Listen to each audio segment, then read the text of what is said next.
পথালিপাহাৰ বৰনামঘৰত লখিমপুৰ জিলা বৈদিক বৈষ্ণৱ মহাসভা, মহিলা মহাসভা আৰু যুৱ বৈদিক মহাসভা সাধাৰণ সভাখন অনুষ্ঠিত হৈ যায়। বিয়লি ১ বজাৰ পৰা অনুষ্ঠিত হোৱা সভাখনত সঞ্চালনা কৰে জিলা বৈদিক বৈষ্ণৱ মহাসভাৰ সভাপতি বিশ্বেশ্বৰ দত্তই। সাধাৰণ সম্পাদক বিমান শইকীয়াই উদ্দেশ্য ব্যাখ্যা কৰা সভাখনত তিনিওটা বিভাগৰ অৰ্ধশতাধিক বৈষ্ণৱ ৰাইজ উপস্থিত থাকে।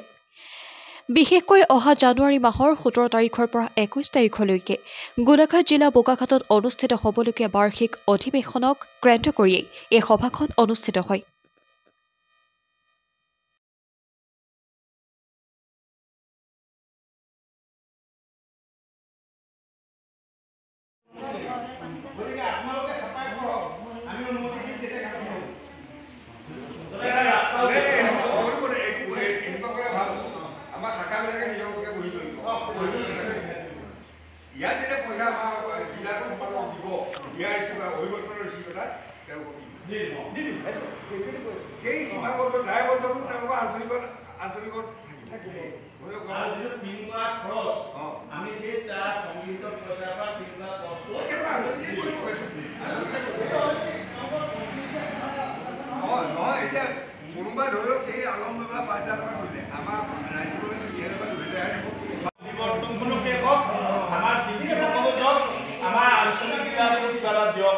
আমি সেইটো কৰিবৰ কাৰণে কৌশলটো কৰিছোঁ আৰু তাকে নকৰিলে মই হ'লে বেথামবাক মানে পইচা এটা দিয়ক বুলি কৰিবগৈ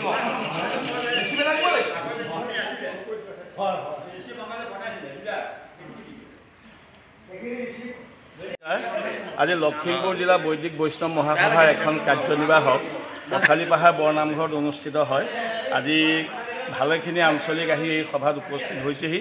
আজিৰ বিষয় হ'ল আগন্তুক বোকাখাটত হ'ব লগা ৰাজ্যিক অভিৱৰ্তনৰ বিষয়ে আলোচনা কৰা হ'ল। আজি আমাৰ জিলাৰ পৰা মহিলা মহাসভা, যুৱ মহাসভা আৰু জিলাৰ মূল সমিতিৰ পৰা আমি কাক প্ৰতিনিধি সেই অভিৱৰ্তনলৈ পঠাম তাৰ ওপৰত এটা চূড়ান্ত সিদ্ধান্ত কৰা হ'ল। আমাৰ জিলা অধিৱেশনত লখিমপুৰ অভিৱৰ্তনলৈ জিলাৰ পৰা এটা পুঁজি দিব লাগে, গতিকে আমি পুঁজিটো কেনেকৈ সংগ্ৰহ কৰি ৰাজ্যিক অভিৱৰ্তনলৈ সেই পুঁজি প্ৰেৰণ কৰিম সেই সম্পৰ্কে আলোচনা কৰা হ'ল।